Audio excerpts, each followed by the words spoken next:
অভিষেকের বিরুদ্ধে আবারও এফআইআর, কারণ এই সেবাশ্রয় নিয়ে আমরা দেখেছি ভুরি ভুরি অভিযোগ।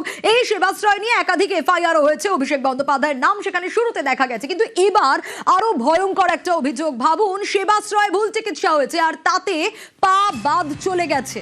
হ্যাঁ, মহেশতলার মালতী বিশ্বাস, তার পা বাদ গেছে। রবীন্দ্রনগর থানায় অভিষেকের বিরুদ্ধে এফআইআর দায়ের। হাঁটুর ব্যথা নিয়ে সেবাশ্রয় গিয়েছিলেন মালতী দেবী। সেবাশ্রয় থেকে ভুল ওষুধ দেওয়ার অভিযোগ।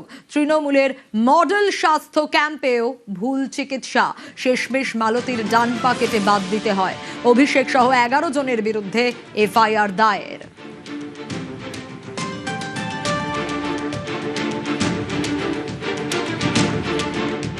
মাম বললে হচ্ছে আমার স্ত্রীর দুটো হাঁটুতে একটু প্রবলেম দেখা দিয়েছিল, তখন এখানে সেবাশ্রয় করা হয়। নিয়ে যাওয়ার পরে ওরা কোন থেকে রেফার করে, যেটা হচ্ছে নবরত্নেতে মূল ক্যাম্পটা হয়। নবরত্ন থেকে পাঠানো হয় বাঙ্গুরেতে। বাঙ্গুর বলছে যে আমাদের এখানে কোনো ব্যবস্থা নেই, তখন চিত্তরঞ্জন ন্যাশনাল এতে পাঠানো হয়। ভুল চিকিৎসা, ভুল মানে অপারেশনটা করার সময় যে এটা গেছিল, রক্ত চলাচলটা বন্ধ হয়ে গেছিল। একবার নয়, একাধিকবার চেষ্টা করেছিলাম, কিন্তু কোনো রকম যোগাযোগ তো দূরের কথা, গেট পর্যন্ত সমস্ত কিছু যাওয়ার পরে তো আমাদের ঢুকতে দেয়নি। সেই ওষুধ ওনারা অ্যাক্সিডেন্ট ওনারা যে ট্রিটমেন্ট করেছে, তারপর তো ওনারা যে ওষুধ দিয়েছে সেই ওষুধটা ব্যবহার করা হয়েছে।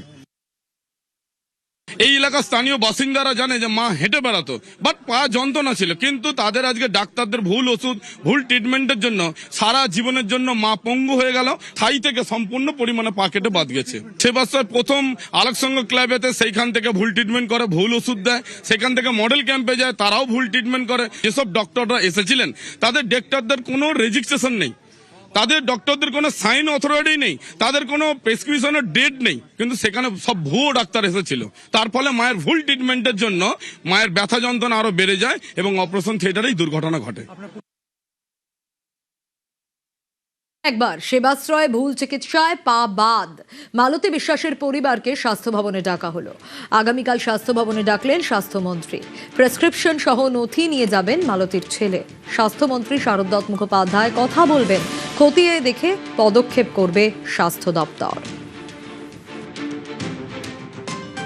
মালতী বিশ্বাসকে স্বাস্থ্য মন্ত্রকে ডাকা হয়েছে।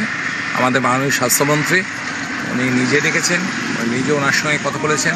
যেভাবে সেবাশ্রয় চিকিৎসা করতে গিয়ে উনি যেভাবে ওনার ডান পাটা কাটা হলো আর কি, ভুল হয়ে গেছে, সেটা সম্পর্কে তদন্ত করা এবং আমাদের রাজ্য সরকার থেকে যেটুকুনি সাহায্য করার সেসব ব্যাপারটা উনি নিজে দায়িত্ব নিয়ে দেখবেন।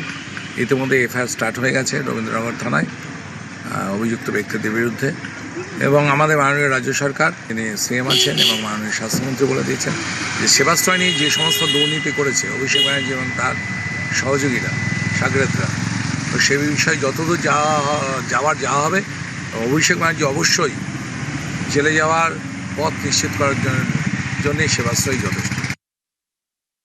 এফআইআর যদি হয়, সেই এফআইআর এর ভিত্তিতে পুলিশ আইন অনুসারে, আমাদের ন্যায় সংহিতা অনুসারে কাজ করবে।